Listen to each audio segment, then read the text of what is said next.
శ్రీ గురు చరిత్ర 9వ అధ్యాయం. శ్రీ గణేశాయ నమః. శ్రీ సరస్వత్యై నమః. శ్రీ గురుభ్యో నమః.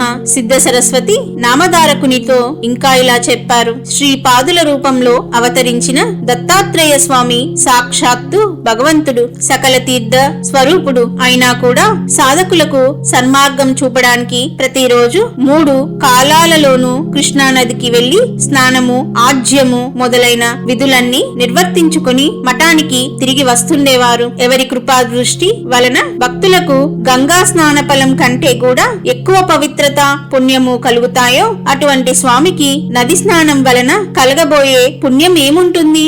ఆ గ్రామంలో ఒక చాకలి ఉండేవాడు. ఒక రోజు అతడు కృష్ణా నదిలో బట్టలు ఉతుకుతుండగా శ్రీపాదస్వామి స్నానానికని అక్కడకు వచ్చారు. ప్రశాంతత, దివ్య వర్చస్సులతో వెలిగిపోతున్న స్వామిని చూడగానే ఆ చాకలివాణి హృదయంలో ఆయనపై అపారమైన భక్తి శ్రద్ధలు కలిగాయి. వారి రూపాన్ని చూస్తుంటేనే అతని మనసుకెంతో శాంతి, చెప్పలేని ఆనందము కలుగుతున్నాయి. నాటి నుండి అతడు స్వామి నది స్నానానికి వచ్చినప్పుడల్లా దారిలో ఆయనకు సాష్టాంగ నమస్కారము చేసుకుంటుండేవాడు. ఒక రోజు అతడు నమస్కరించుకున్నప్పుడు శ్రీపాద స్వామి అతనితో, నాయనా, నీవు నిత్యము ఇంత భక్తి శ్రద్ధలతో నమస్కరిస్తున్నావు. నీ సేవ వలన మాకు సంతోషమైంది అన్నారు. నాటి నుండి అతడికి సంసార చింత నశించి మరింత భక్తి శ్రద్ధలతో స్వామిని సేవించసాగాడు. ప్రతిరోజు అతడు స్వామి యొక్క ఆశ్రమ ప్రాంగణమంతా శుభ్రంగా చిమ్మి నీళ్లు చల్లుతుండేవాడు. అటు తర్వాతనే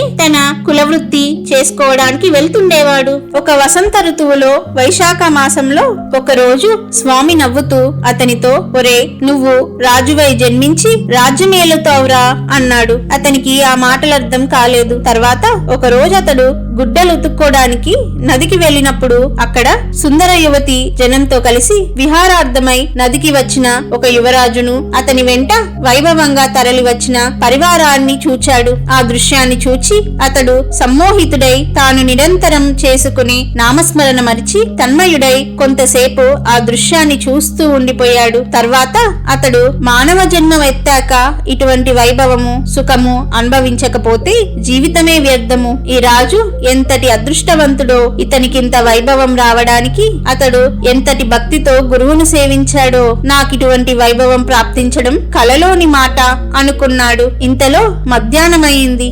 శ్రీపాదస్వామి స్నానం చేయడానికి నదికి వచ్చారు. అతడు స్వామికి నమస్కరించి, స్వామి, ఆ యవ్వనరాజు యొక్క వైభవం చూస్తుంటే ఆశ్చర్యము, సంతోషము కలుగుతున్నాయి అని, మళ్ళీ అజ్ఞానం వలన నేనిలా భ్రమించానే కాని నిజానికి మీ స్థితియే నిజమైన సౌఖ్యమివ్వగలదని ఇప్పుడు తోస్తున్నది అన్నాడు. శ్రీపాదస్వామి, దానికేమున్నది? నీవు పుట్టినది మొదలు కష్టం చేసుకునే జీవిస్తున్నావు. అందువలన అతనిని చూడగానే నీకు రాజ్య భోగాలపై ప్రీతి కలగడంలో ఆశ్చర్యమేమీ లేదు. నాయనా, నీవు రాజువు కావాలని మనస్ఫూర్తిగా కోరుకున్నావు కదా, నిస్సంకోచంగా చెప్పు అన్నారు. చాకలి వెంటనే స్వామికి నమస్కరించి, స్వామి, నా అజ్ఞానం మన్నించి నన్ను అనుగ్రహించు అని వేడుకున్నాడు. స్వామి, నాయనా, మనసులో బలంగా కలిగిన సంకల్పం నెరవేరవలసిందే. లేకుంటే ఇలాంటి వాసనలు మిగిలి ఉన్నంత వరకు మళ్ళీ మళ్ళీ జన్మిస్తూ ఉండవలసిందే. నీకు ఆ రాజ్య సుఖాలు ఈ జన్మలోనే కావాలా, లేక మరు జన్మలో కావాలా?